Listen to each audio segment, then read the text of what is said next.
Well, good evening, everyone. It's great to have you here tonight. And if you're watching online, the live stream from Bethel Church Choctaw, then we welcome you also. Glad that you're here tonight. We're just going to be sharing with you some information that I hope will be helpful and beneficial. I have one goal tonight, and that is that from this point forward, that none of the people that listen to this, or they're here tonight or watching online, that none of you are ever defrauded or scammed for the rest of your life. That's my goal.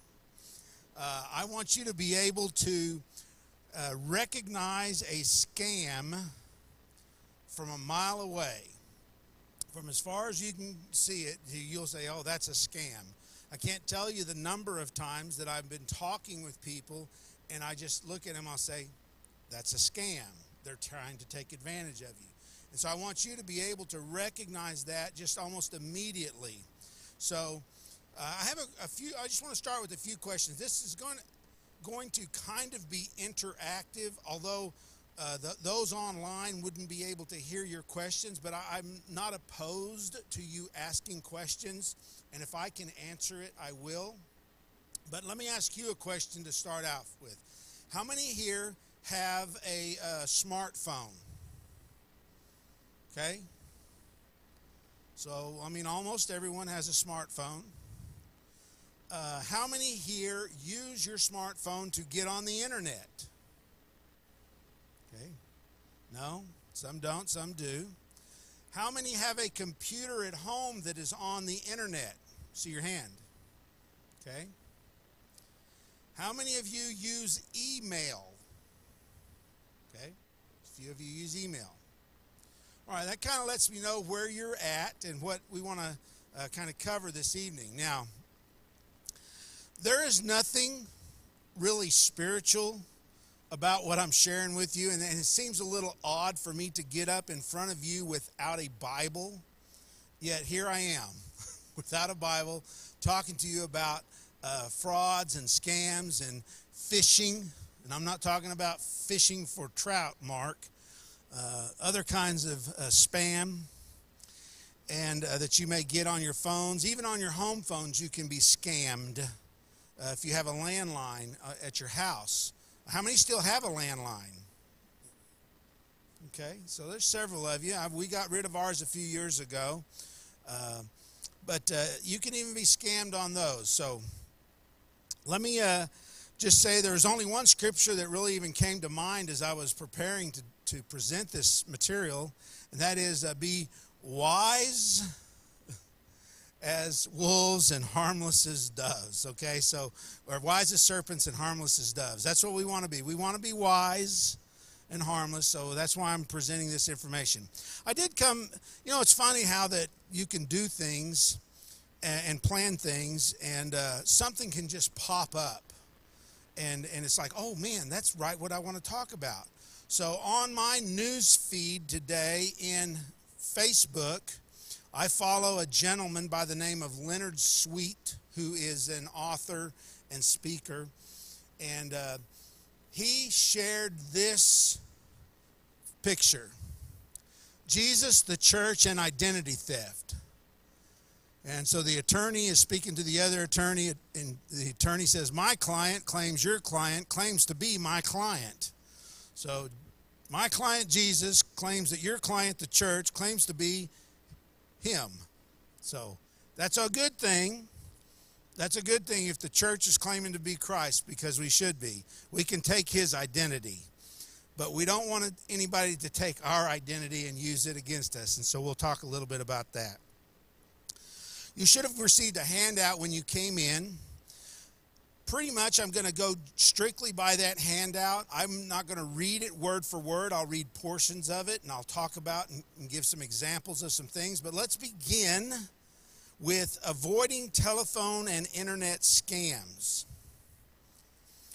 I am 62 years old, so I fall into the category of older adults. And without saying anything, but typically older adults are easier victims of these kind of scams because they have not grown up with the technology. Excuse me. They have not grown up with email and the internet. It's something fairly new to them, and so it's easy to be scammed. But let me tell you this. There's an old adage that you learned as a child that said, if it sounds too good to be true, what? It probably is too good to be true. So always that is still true today, and it is especially true in this digital age with technology. So the older adults are increasingly the targets of scam artists on the telephone who use lies, deception, and fear tactics to convince the older adult to send them money or provide personal account information. Now let me tell you, I got this information from the Federal Trade Commission, and it is called Money Smart for older adults, and it is a 100 and something page document. Well, I wasn't going to cover 100 and something pages tonight, so I selected out the important things that I felt you needed to know and that I wanted to share with you to achieve our goal of you recognizing the scam from a mile away. So here's some of the common scams that you'll find that happen to older adults. One, they call it the grandparent scam. This is where you receive a phone call and someone on the other line pretending to be your grandchild says, "Grandma, listen, I just got thrown in jail. They gave me one phone call and this is it. I need you to send a card with some money on it and they start this whole spiel. They want you to immediately wire money. Send it right away. And one of the keys here is they'll say, don't tell mom. Don't tell mom and dad. They may even know your grandson's name or granddaughter's name because they have looked at your Facebook feed and they see you've got a grandson that's your photographs and got a grandson that's 20 years old or something that looks around in his 20s. So that is a very common scam. And what I would like to do is ask this question I didn't ask a while ago is, how many of you have ever, I don't want you to admit that you've been scammed and taken advantage of, but think someone tried to scam you? Okay, I'm raising my hand because I've been there. It's very common. So that's one, it's the grandparent scam. The other one is the IRS telephone scam. The scammer will tell you owe money and that you have to pay it right away. Or they may even tell you that you're entitled to a big refund and that you have to pay some money in order for them to send that money to you right away. They may even what's called spoof the IRS toll-free number on caller ID. So if they're spoofing the number, what that means is it will look like it is a legitimate number. It may even say IRS. With today's technology, it is very easy for them to create this fake number and fake name, and when you receive it on your phone, that's what it will say. They may even have some information, and I don't know how they would get it, but they might even have like your last 4 digits of your Social Security number. But you have to be very careful with this. This isn't something, the IRS scam isn't something that just occurs during tax time. It occurs year-round is what the IRS is telling us. If you get a phone call from someone claiming to be from the IRS, here's what you should do. If you know you owe taxes or you think you might owe taxes, call the IRS number. I think let's go to the next slide. Is there another? It's in your handout. The number's in your handout, 800-829-1040. How nice. 829-1040. So call the IRS. If you know that you don't owe taxes, or you have no reason to think that you owe taxes. I mean, I know whether or not I owe taxes. Then you are to call and report that incident to the Treasury Inspector General for the Tax Administration. And that number, too, is in that handout that you received when you came in this evening. You can also go online and report it. There's a website for that. It's in your handout. And you can file a complaint using the FTC Complaint Assistant. And that email or that website address is also in your handout. So IRS scam, that's one. Then you have the lottery and sweepstakes scams. Say that fast. That scammer will tell you that you are a winner, and they ask for this upfront payment to cover the processing fees or the taxes. In another variation of that scam, the scammers send a letter with an authentic looking but phony claim certificate or a check as an advance to the as a payment on the winnings. Now, I know of a gentleman personally. I've talked with him. I've spoken with him. I know him very well.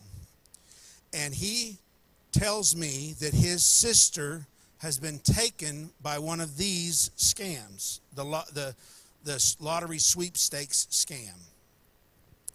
And to the tune of tens of thousands of dollars, simply because they keep coming back to her.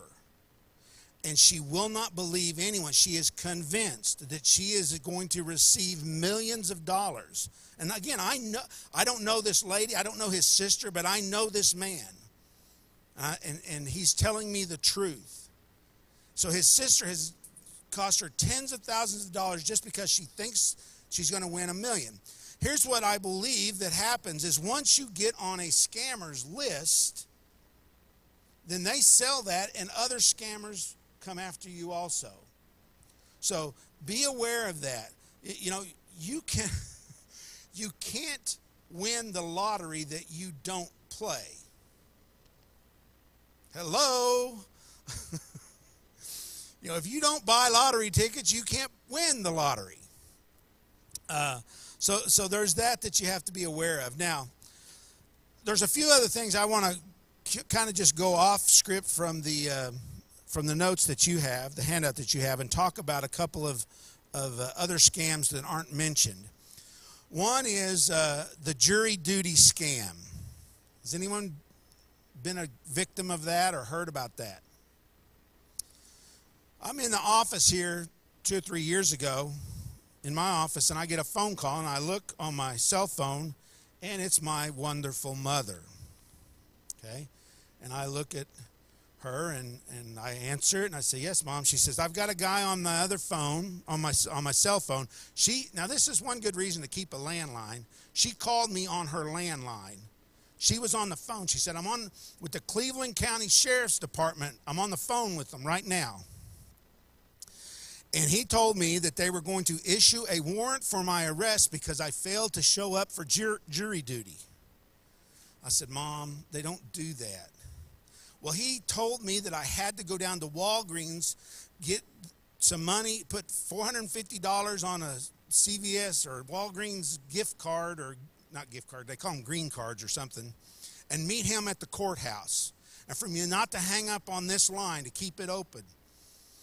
And if I didn't do it right away, that they were going to issue a warrant for my arrest. I said, "Mom, they are not going to arrest you." I said, "It's a scam." And she was all nervous about this, and she hung up on me.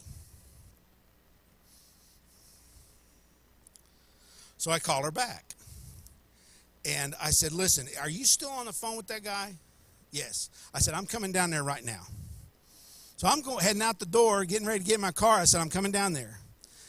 Tell him not to do anything until I get there, and I want to talk to him. My son says for you not to do anything until he gets down here." She comes back to me. He said that if I don't go right now, he's going to issue a warrant for my arrest. I said, "You tell him to go ahead and issue a warrant for your arrest." My son said for you to go ahead and issue the warrant for my arrest. Click. You know. So those scams are out there. You just have to be able to see them. That's not how the sheriff department works.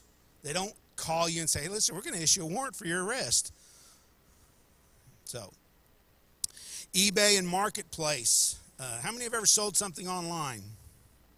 Okay, I have.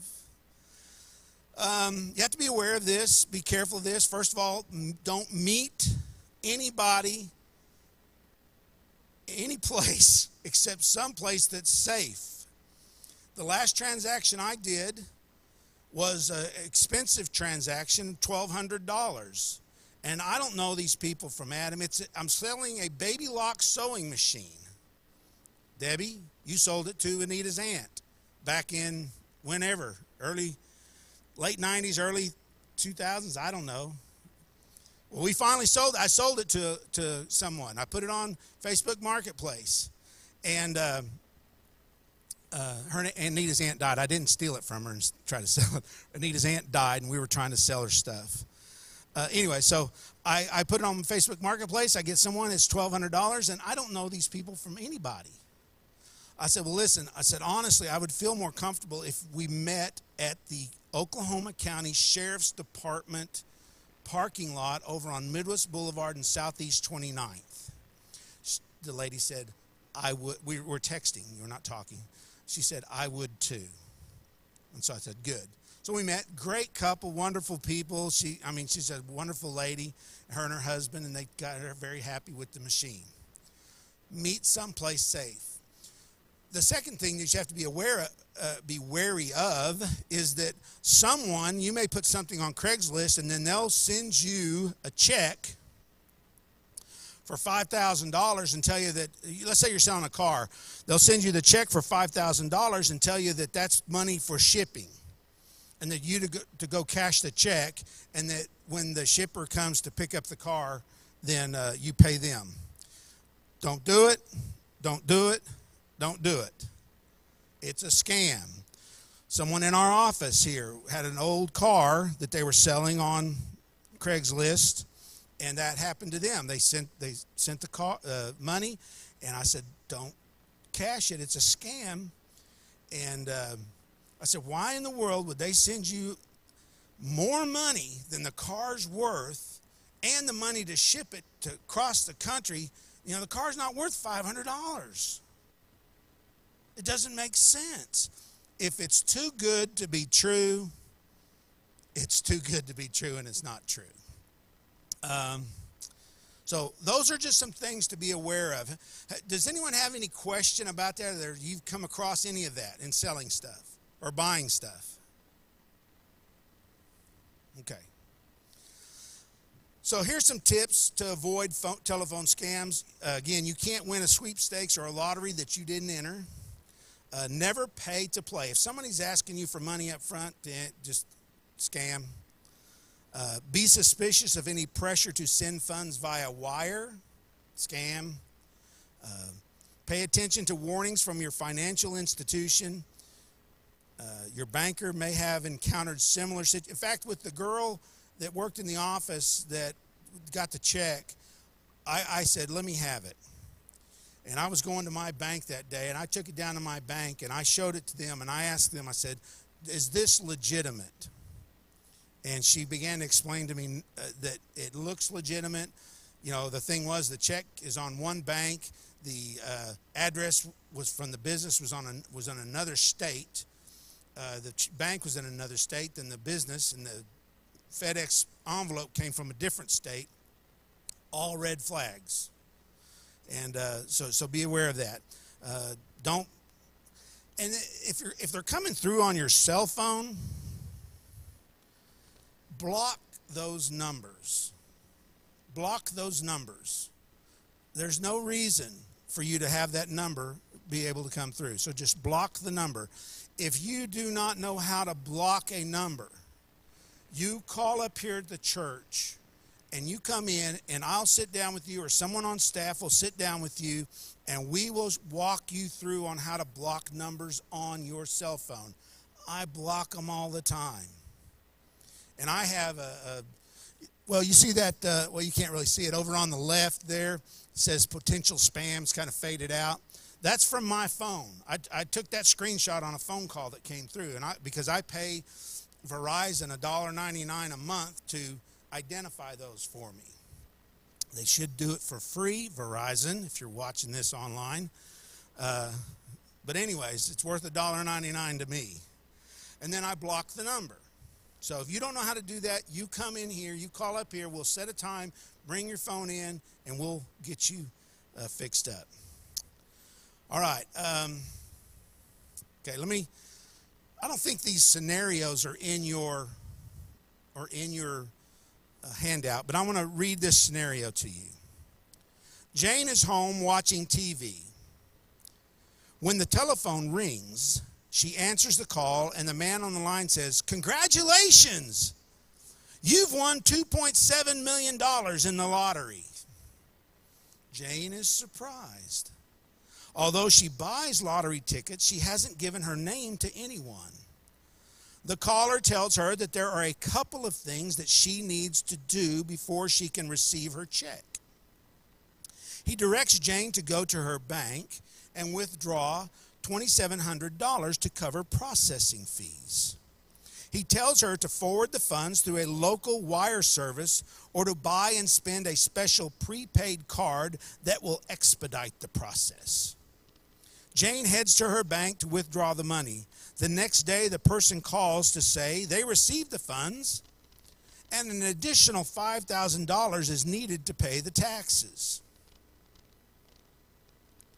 What were the red flags that should have warned Jane that she was about to become the victim of a scam? She knew her name when she didn't give it out. What else? Money up front. Money up front. What else? Huh? And then more money. Yeah. Fool me once, shame on you. Fool me twice, shame on me. What else?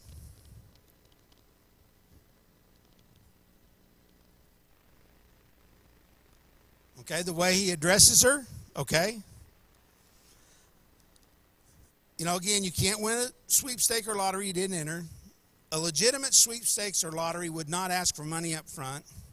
Jane was asked to send funds via a wire service or a prepaid card to expedite the process. All red flags that she was getting ready to be scammed. Okay, so here's another one. A few weeks after Jane used a prepaid card to transfer money to the scammer, she received a call from a person claiming to be an attorney representing sweepstakes winners. The attorney offered to recover the winnings for Jane, but she would have to pay him $7,000 fee up front. What should Jane do? Hang up, okay? It's not rude to hang up on a scammer. Just take my word for it. First of all, Jane should not, after hanging up, she should not send any more money. And she should report the scam to the Federal Trade Commission and to the police. Okay, here's the last one. Jack lives alone in his home of 40 years. He has become increasingly hard of hearing, which has made it difficult for him to communicate on the telephone. One afternoon, he receives a call from a distressed-sounding person who says, "Hi, Grandpa, this is your favorite grandson." When Jack asks, "Is this Johnny?" First of all, Jack shouldn't be having favorite grandsons unless it's the only grandson. The caller says, "Yes, Grandpa, it's Johnny." Johnny says he's in Canada and has been arrested. Johnny explains that he needs Jack to wire $2,500 to bail him out. Johnny also says, "Please, Grandpa, don't tell Mom. I don't want her to get upset." Jack hurries to his bank and insists on wiring the money despite warnings from the teller and the bank manager that tells him it sounds like a scam. So what are the red flags in this story? Favorite grandson, okay. Didn't know his name. What's that? Don't tell anybody else. Don't tell mom. It's an emergency, has to be done right now. Pressured to wire the money. Then a trusted representative at the bank tells him it's a scam and he doesn't listen. All right, so those are all things that can happen. The next one I want to talk about a little bit is phantom debt collection scam. These scam debt collectors try to trick their victim into paying a debt that doesn't exist. So here's some of the characteristics of this scam.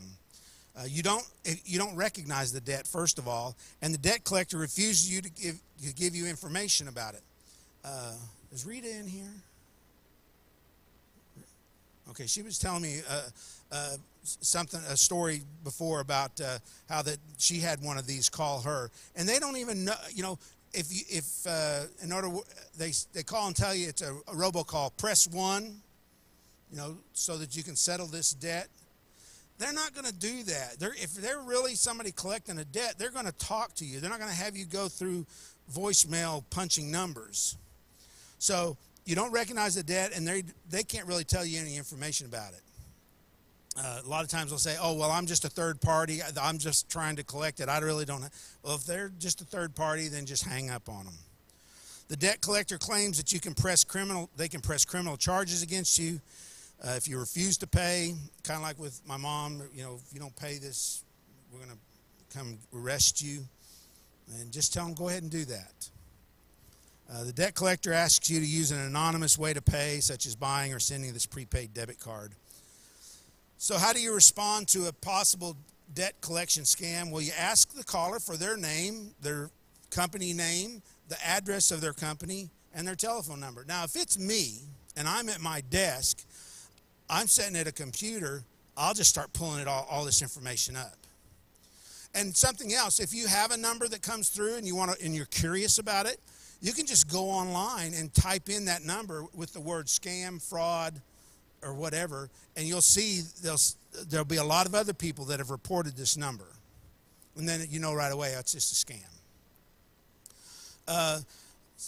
You can get some sample letters that you can use to respond to debt collectors at consumerfinance.gov, and there's the websites on the handout that I gave to you. Don't give the caller any of your financial information. I made a mistake one time. Trying to think of how this started. I can't remember how it started, but how it ended was I ended up having to go online and get LifeLock to lock down all my financial information, because it had to do with my credit card, and I pulled out my credit card and I was calling. I think it was a bogus charge on my card or something. I was going to dispute it, and I called this number on the back of the card, and the person I start talking to says yes, you know, and they're agreeing with me. Okay, well, tell me this, tell me that. And they're asking me for all this personal information, and I'm giving it to them because I generated the call to my bank. Unfortunately, they started trying to sell me something. And I kept telling them, I said, I don't want what you're selling. I'm trying to get a resolution to this charge on my account. Yes, we're going to take care of that. But they kept after trying. So I said, listen, I'm hanging up. And I said, I'll call back. So I hang up. I get to looking at my card. And the number was printed where there was indentions on the card. And instead of 8, I think I dialed 888. And it was 866 is what it was supposed to be. And so I don't know who I called. Then it freaked me out. And I had to go. I call LifeLock, and I get online, I sign up for LifeLock. I'm paying $30 a month just to keep my stuff protected. Ronnie, you ever do that? Very frustrating. So just be careful. Don't give anybody any of your personal information or anything like that. All right, so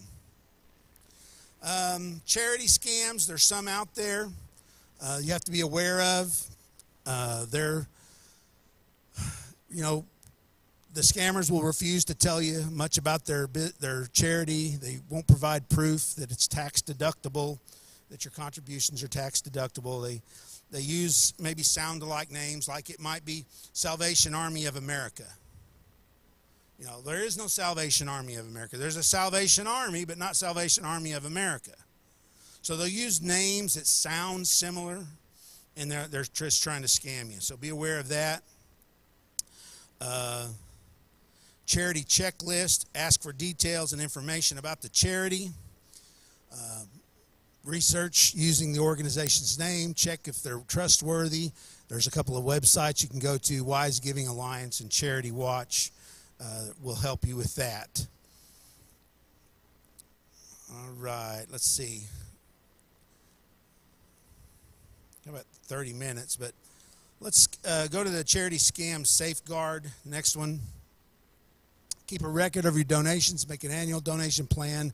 Learn if the organization is eligible for tax deductible deductions. So that's some things you can do. And also, then the last slide on the charity is, never send cash donations, never wire money, don't donate until you've thoroughly researched the charity and so forth. Now, here's my favorite. Computer/internet scams. I love this. How many have heard of the word phishing, spelled Phishing? Okay, so many of you have. How many have never heard of that word? Okay. Phishing and spoofing scams are made to dupe older adults into giving out their personal financial information. Phishing scammers are doing that. They are phishing. They're phishing, trying to find somebody that'll bite. They're scammers, and they create these authentic-looking emails, and I'm going to share some with you here in just a minute. It may be a text message, it may be an email, or it may be an internet landing page where when it says click here. We'll talk about that, excuse me, in just a minute.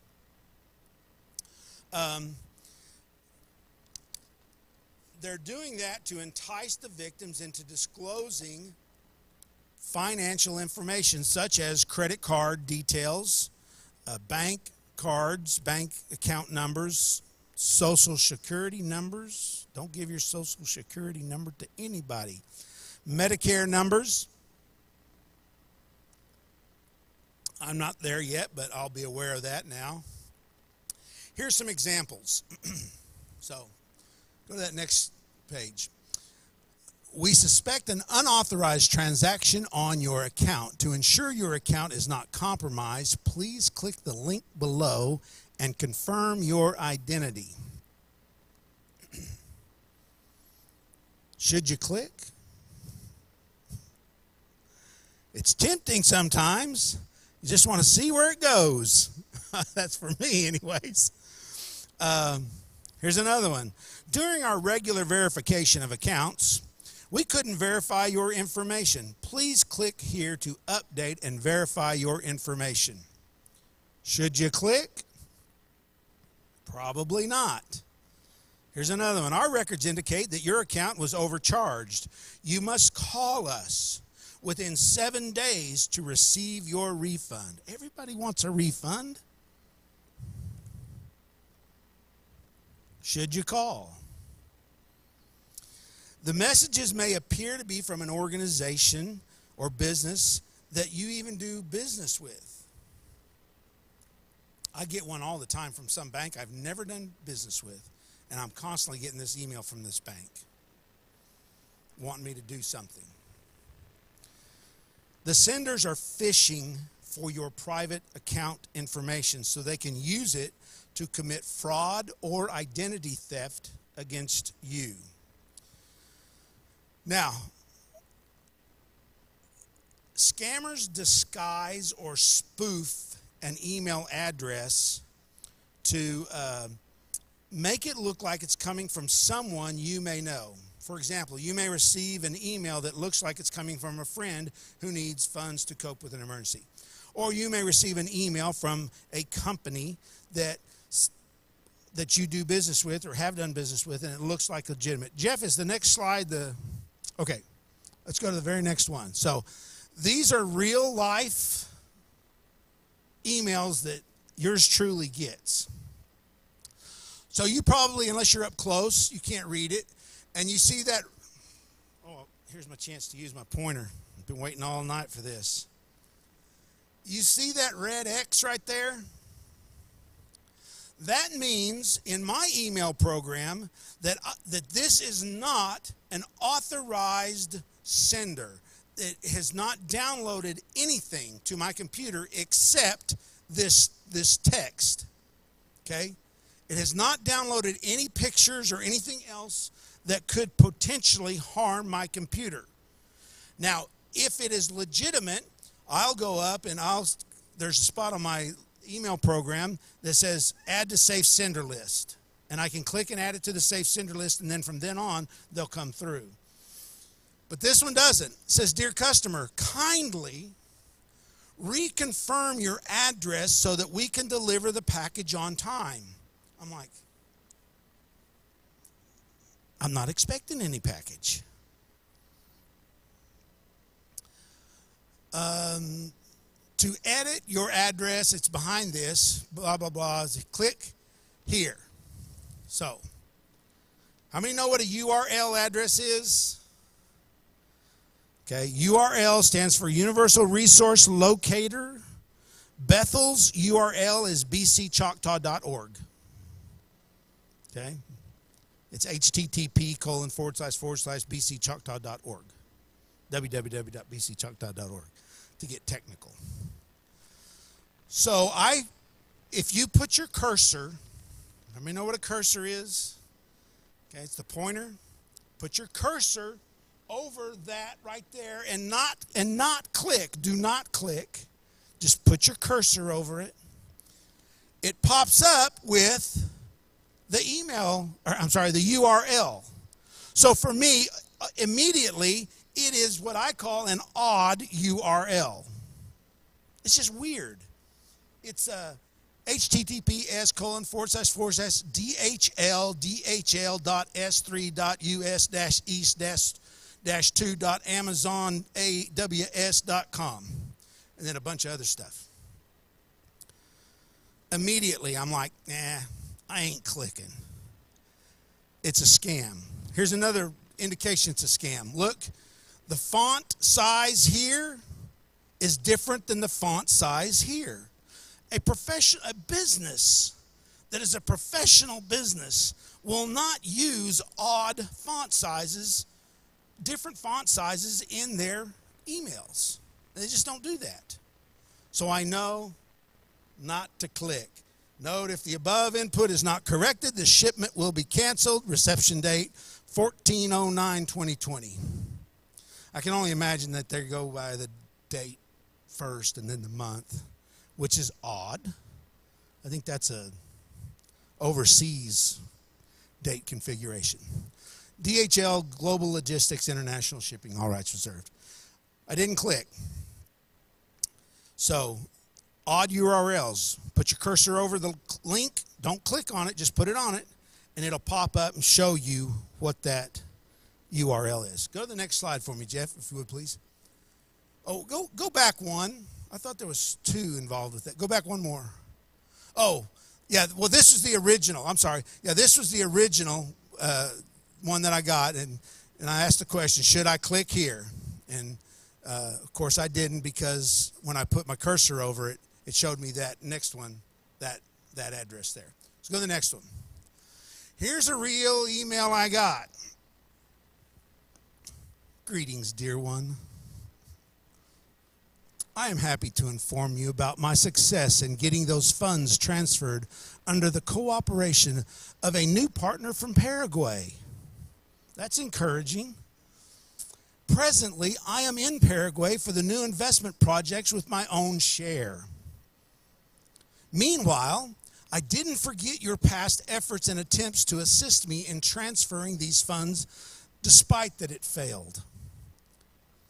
Now contact my secretary in Benin Republic for your own share of the compensation. Ask him to send you an ATM card worth USD $950,000, which I kept for your compensation for all the past efforts and attempts you made to assist me.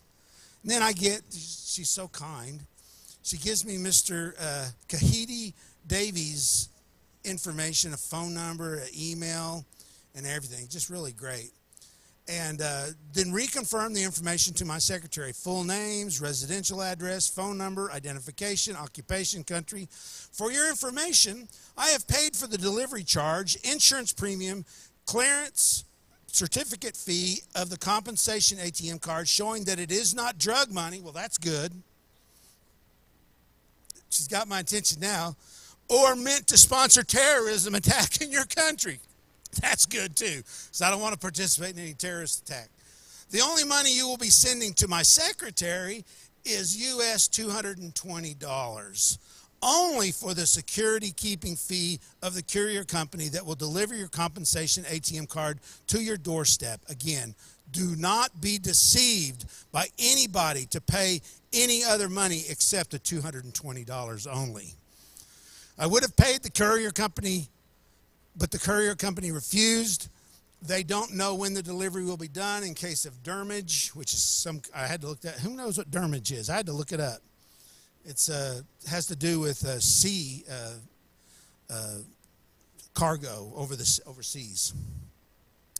Dermage, you have to contact Mr. Kaheen Davis now for the delivery of compensation aid and blah, blah, blah. Regards and whatever the name was. So, scam. Scam. Here. The email is from a France email. Outlook.fr is France. Outlook.ru is Russia. Don't respond to any emails that are from out of the country unless you know who you are responding to or if you've initiated it. Okay, so these are email addresses that are from out of country. If it was U.S., it would say outlook.us. The second thing is we've got people all over the world.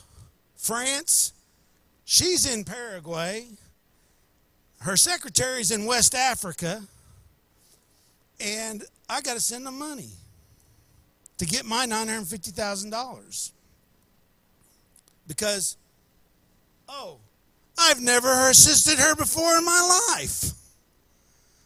So there's a scam, scam, scam, red flag, red flag, red flag. It's so obvious to see that you can see it from a mile away. Don't respond to any of these kind of emails because that's all they're trying to just get your personal information. One email will lead to another email, will lead to another email. And if you want to see some funny stuff, just go on YouTube and type in email phishing scams. And I mean, there's some guys on there.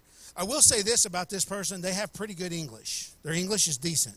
Most of the time, it's not like this. Most of the time, it's very broken English, wrong verbs, and it's just a mess. So, scam. Other things on the internet you have to be aware of with your computer if you're online is what I call ransomware, and these aren't in your book, in your handout. These are just other things. Ransomware. Ransomware is where that you have been infected with some kind of virus, and it's not the COVID, but your computer has been infected with some kind of virus, and then they want you to pay them in order to get the virus clean. So that happens oftentimes through a pop-up. How many have ever gotten pop-ups on your computer and you're like, where did that come from? Huh? All of us have. Here's a tip for you. Write this down. Alt F4. Alt, the Alt key says ALT. Push the F4 function key. That on most cases, on Windows computers, it will close the pop-up window. Alt F4. If that doesn't work, Control Alt Delete, go to Task Manager and shut Chrome, Microsoft Edge, Safari, whatever browser you're using for the internet. Shut it down. Because I can't tell you the number of people that have called me or brought their computer to me because they turned it off and they said, I had a pop-up and it was screaming at me that I had a virus, I need to click on this, and I need to fix this and call this number and blah, blah, blah, blah, blah. Don't do it. Don't do it. Don't do it. Don't do it. So, any questions about that? All right, we got a few minutes left here. Tips for avoiding computer or internet scam. If you have a computer and you're on the internet, you need to have good virus protection software. There are some free ones out there, and I understand that, and I've used free ones before, but they are very cumbersome to use, the way that you renew them is very difficult. Just go out and buy you a good internet software, the virus protection software. I recommend one called WebRoot. I love it. It works great. I've never had any problems with it, and it's very effective. So get a good security software and update it regularly.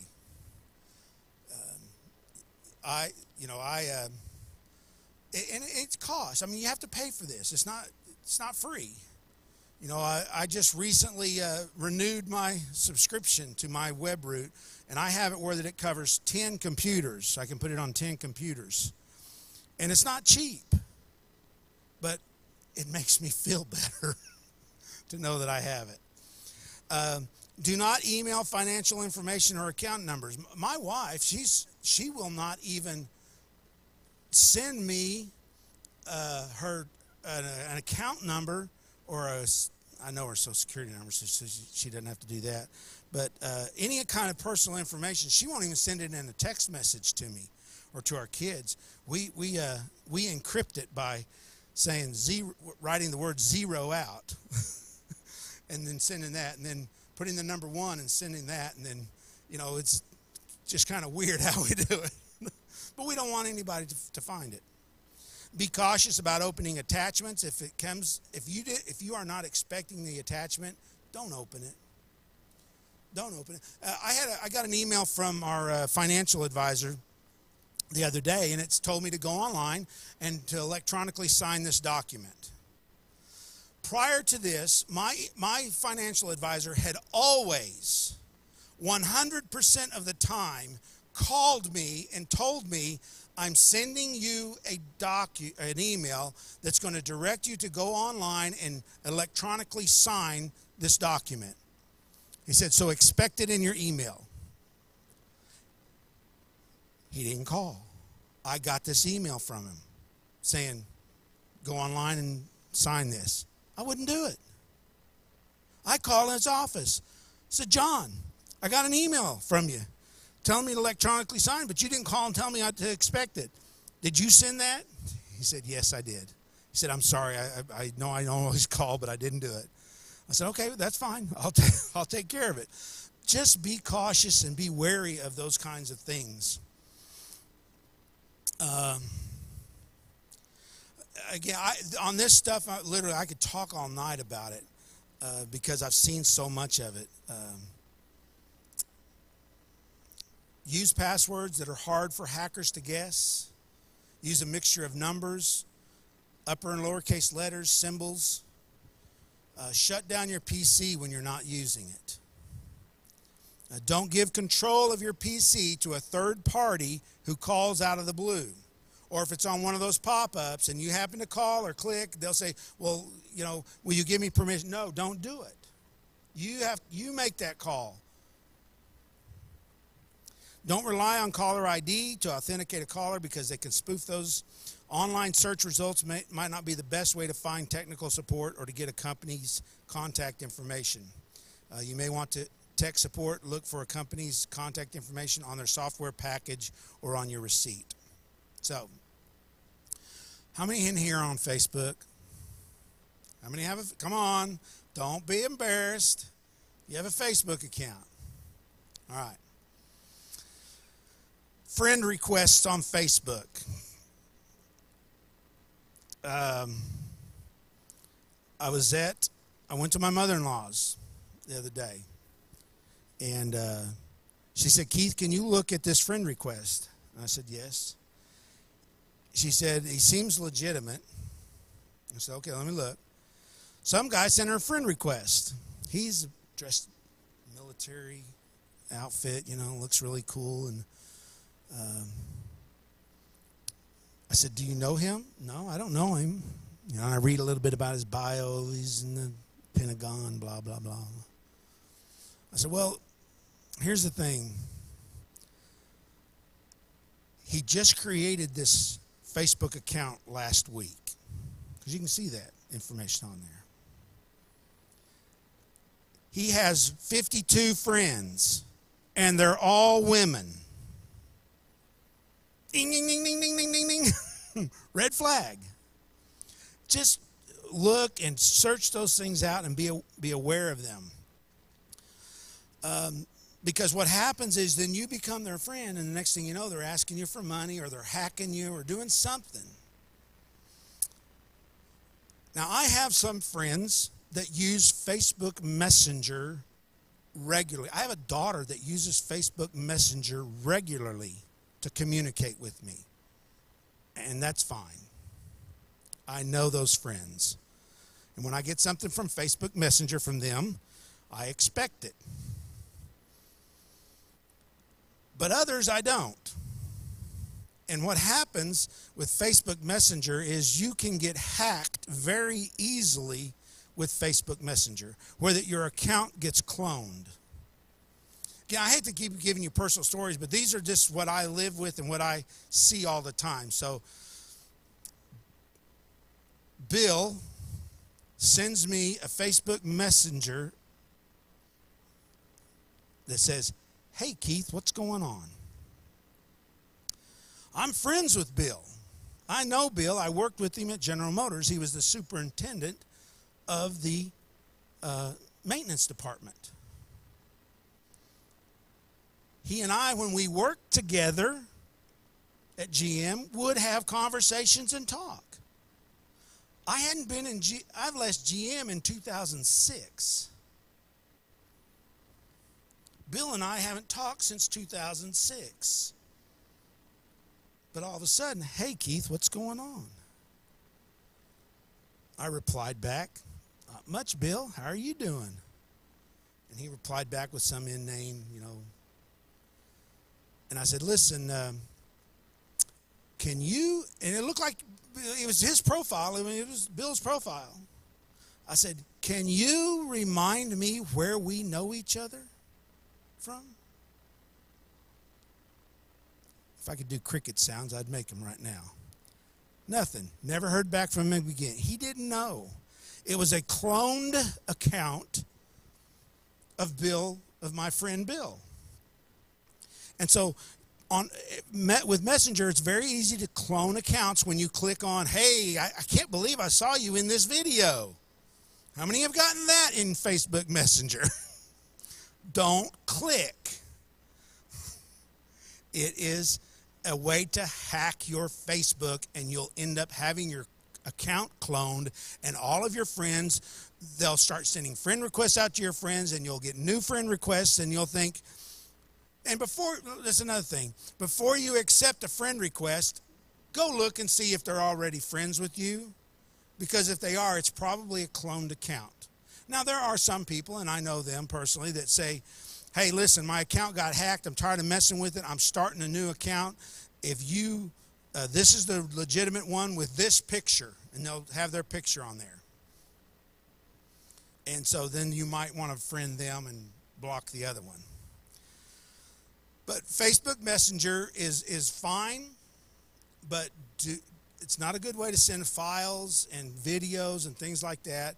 Don't click on any videos unless you know 100% that it's somebody that sent something to you and you know it. Don't fall for the, hey, I can't believe I saw you in this video. Because you're going to click it, you're going to get your Facebook hacked, and the next thing you know, it's going to be cloned, and they're going to be sending friend requests out to everybody on your friend list. All right? Any questions about Facebook?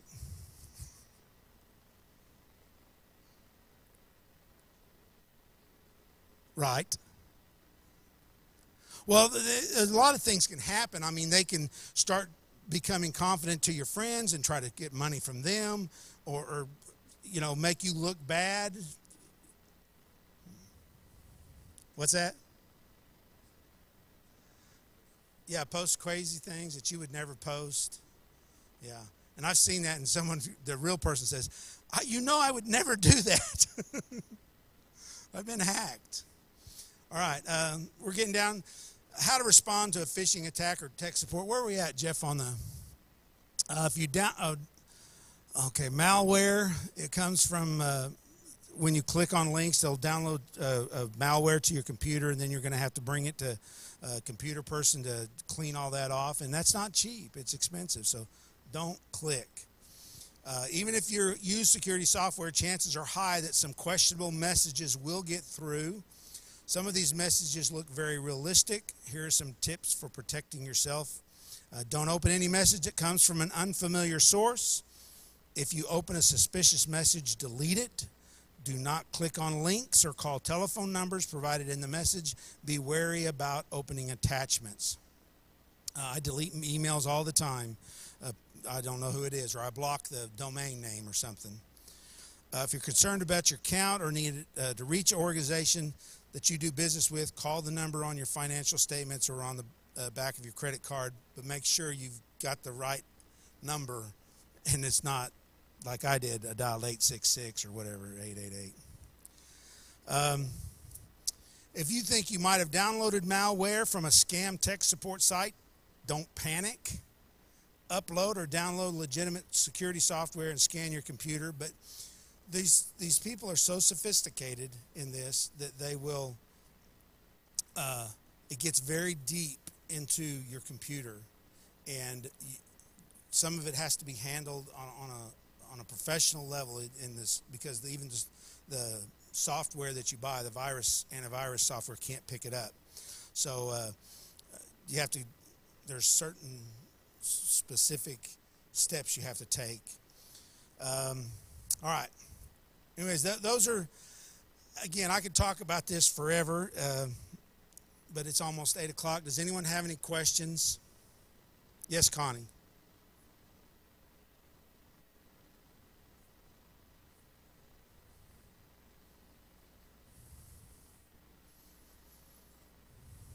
Oh.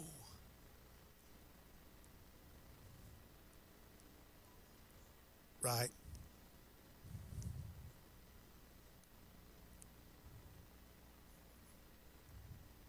Okay.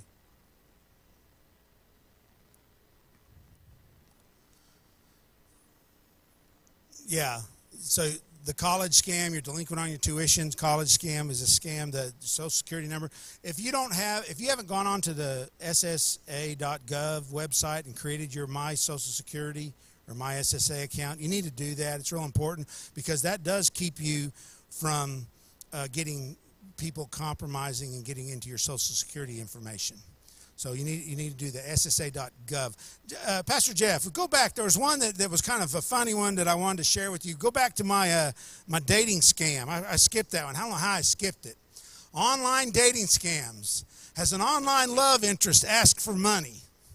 That's a scam. Okay. I know this. I've talked to people. They tried to do this. Jeff wanted me to ask how many were on Farmers Only. Anybody? So here's the thing. Scammers know millions of people use online dating sites. They are there too, waiting behind fake profiles. Signs of a scam. They profess love very quickly. And this, I'm looking around this group. I'm thinking probably most of y'all won't fall for these, but they profess love very quickly. They claim to be overseas on business or military service.